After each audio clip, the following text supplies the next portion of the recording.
Subscribe कीजिए 10th class गणित channel को और बेल आइकन को दबाइए लेटेस्ट वीडियो देखने के लिए। हेलो फ्रेंड्स, चलिए आज इस वीडियो में एक नया प्रश्न हल करते हैं। इस प्रश्न में हमें दिया गया है कि दो बिंदु हैं ए और बी, उनको जोड़ने वाला जो रेखाखंड है उसको समत्रिभाजित करने वाले बिंदु के निर्देशांक ज्ञात करो। इसका मतलब ये है, समत्रिभाजित का मतलब देखो क्या हुआ, ए और बी ये दो बिंदु है, इनको जोड़ने वाला जो ये रेखाखंड है यानी जो ये लाइन है इसको समत्रिभाजित करने वाले बिंदु।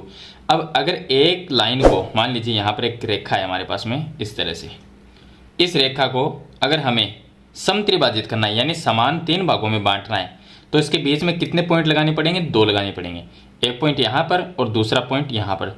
अब देखिए इस रेखा के तीन भाग हो गए, एक भाग ये हो गया, दूसरा ये हो गया और तीसरा ये हो गया, और तीनों भाग बराबर होने चाहिए, इसलिए हमें कहते हैं कि समत्रिभाजित करने वाले बिंदु ने। अब यहाँ पर जो ए बी ये जो रेखाखंड है इसको समत्रिभाजित करने के लिए बीच में दो बिंदु होने चाहिए, तो ये दो बिंदु P और Q हमने ले लिए। अब P और Q से होगा क्या कि ये जो रेखाखंड AB है ये इसके तीन भाग हो जाएंगे, एक, दो और तीन, और तीनों भाग बराबर बराबर रखने हैं। इसका मतलब हुआ समत्रिभाजित। तो समत्रिभाजित करने वाले बिंदु कौन से हो गए? P और Q हो गए, क्योंकि इन्हीं बिंदुओं से तो ये रेखाखंड तीन भागों में, तीन बराबर बराबर भागों में विभाजित होता है। तो P और Q के हमें निर्देशांक है वो ज्ञात करने हैं कि P के निर्देशांक क्या होंगे और Q के निर्देशांक है वो क्या होंगे। तो यहाँ पर P और Q के हम निर्देशांक ज्ञात करेंगे। तो A B के जो निर्देशांक हमें दिए गए हैं उनको हम ये मानते हैं कि ये x1 होता है और ये y1 होता है, यहाँ पर ये x2 होगा और ये y2 होगा। तो हम बिंदु P के निर्देशांक ज्ञात करेंगे यानी x और y का मान ज्ञात करना है, यहाँ पर Q के निर्देशांक ज्ञात करेंगे, इसका मतलब x और y का मान ज्ञात करना है। अब P के निर्देशांक हम पहले ज्ञात करते हैं, तो यहाँ पर लिखता हूँ P के निर्देशांक।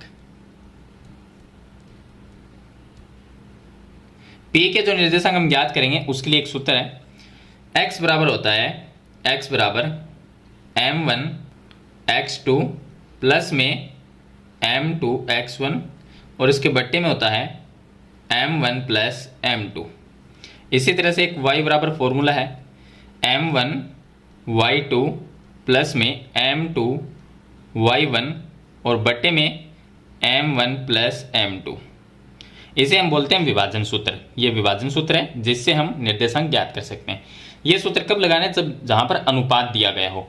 अब यहाँ पर जो P है इसके हम निर्देशांक ज्ञात करें तो P का अनुपात क्या है? इसका जो अनुपात है P के इस साइड में एक भाग है, इस रेखाखंड का एक भाग P के इस साइड में और दो भाग इधर रह गए, तो इसका अनुपात हो गया 2:1।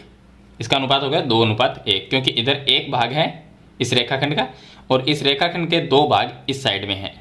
सॉरी, तो यहाँ पर 1:2 होगा, 1:2। 1:2 हो जाए क्योंकि एक भाग इधर है और दो भाग इधर है। तो अब हम P के निर्देशांक ज्ञात करते हैं। तो यहाँ पर x की जगह x से लिखना है क्योंकि x का और y का तो मान हमें ज्ञात करना है। ये x का मान और y का मान हमें ज्ञात करना है। m1 जो अनुपात होता है उसको हम m1 और ये अनुपात जो है दूसरा उसको m2 कहेंगे। बाकी मैंने आपको बता दिया ये x1 होता है, ये y1, ये x2 और ये y2। इस सूत्र में मान रख देंगे। m1 का मान है 1, तो 1 रख दिया, गुणा में x2 का मान है माइनस में 7, तो मैं इसको ब्रैकेट में -7 लिख देता हूँ, और प्लस m2 का मान दूसरा अनुपात 2 है तो वो आ जाएगा, और इसके गुणा में आ जाएगा x1 का मान है 2, तो ये आ गया 2, और बट्टे में m1 प्लस m2 जो अनुपात है 1:2 इसका योग करना है, तो 1 + 2 ये आ जाएगा। और y बराबर हम लिखेंगे m1 यानी 1 अनुपात, और गुणा में y2 का मान लिखना है, तो y2 का मान 4 है वो आ जाएगा, और प्लस m2 का मान जो दूसरा अनुपात है 2, और गुणा में y1 का मान है -2, तो इसको ब्रैकेट में लिख देंगे -2, बट्टे में m1 प्लस m2 यानी 1 + 2, तो 1 + 2 आ जाएगा।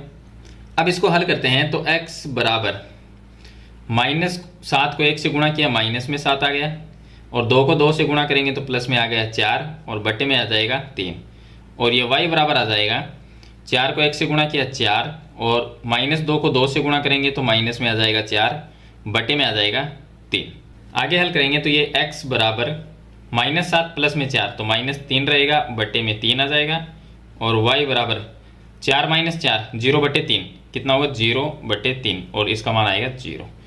तो 3/3 का मतलब क्या हुआ, -3 में 3 का भाग देंगे तो -1 आएगा। तो x का मान तो आ गया -1 और y का मान आ गया 0। तो p के जो निर्देशांक हो गए वो क्या होंगे, तो p के जो निर्देशांक हो गए वो x का मान तो -1 है और y का मान 0। तो ये हो जाएंगे p के निर्देशांक। तो इस तरह से आपको हल करना है। अब मैं आपको बताता हूँ q के निर्देशांक। इसी तरह से हमें q के निर्देशांक ज्ञात करने, लेकिन q जो बिंदु है ये इसका अनुपात कितना होगा। अनुपात तो देखिए इधर ये जो AB रेखाखंड है इसके 2 भाग इधर है और 1 भाग इस साइड में है। तो इसका अनुपात हो जाएगा 2:1, ये अनुपात हो जाएगा। तो Q के जब हम निर्देशांक ज्ञात करेंगे तो M1 2 होगा और M2 1 होगा। इसे नहीं लिखना है क्योंकि जब हमने P के निर्देशांक ज्ञात किए थे तब ये M1 M2 थे। अब Q के निर्देशांक ज्ञात करेंगे तो M1 M2 ये हो जाएंगे। तो ये M1 होगा और ये M2 होगा और बाकी X1 Y1 X2 Y2 यही रहेंगे। चलिए हम ज्ञात करते हैं Q के निर्देशांक। तो मैं यहाँ पर लिख देता हूँ Q के निर्देशांक। तो सूत्र जो है वो विभाजन सूत्र ही काम में लेना है। तो एक तो हम लिखते हैं x बराबर, सूत्र ये काम में लेना है M1 X2। M1 का मान यहाँ पर 2 गुणा X2 का मान -7 है तो -7 और प्लस M2 का मान 1 है और गुणा में X1 का जो मान है वो 2 है। तो ये आ जाएगा 2 बट्टे में M1 + M2 2 + 1 आ जाएगा। 2 + 1 3 होगा। यहाँ पर y बराबर लिख देते हैं, y बराबर M1 Y2। तो M1 का मान 2 गुणा Y2 का जो मान है वो 4 है और प्लस M2 का मान 1 आ जाएगा और Y1 का जो मान है गुणा में वो -2 आ जाएगा। तो ये आ गया -2 बट्टे में 3 ही आ जाएगा। यहाँ पर भी 3 है तो यहाँ पर भी 3 आएगा क्योंकि M1 + M2 होता है। अब ये आ जाएगा x बराबर -7 को 2 से गुणा करेंगे -14 आ जाएंगे और प्लस 2 × 1 करेंगे तो 2 बटे में ये आ जाएगा 3 और y का जो मान है y बराबर 4 दूनी 8 हो जाएंगे। -2 को 1 से गुणा किया तो 2 आ गया और बटे में 3 आ गया। तो x बराबर यहाँ पर रह जाए -14 + 2 तो -12/3 आ जाएगा और ये आ जाएगा y बराबर 8 - 2 करेंगे तो 6/3 आ जाएगा।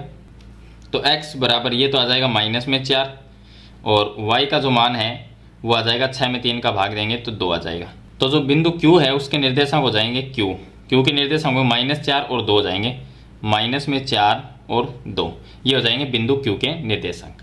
तो P के निर्देशांक -1 और 0 है और Q के निर्देशांक -4 और 2 है। तो समत्रिभाजित करने वाले बिंदु P और Q थे तो उनके निर्देशांक हमने ज्ञात कर लिए।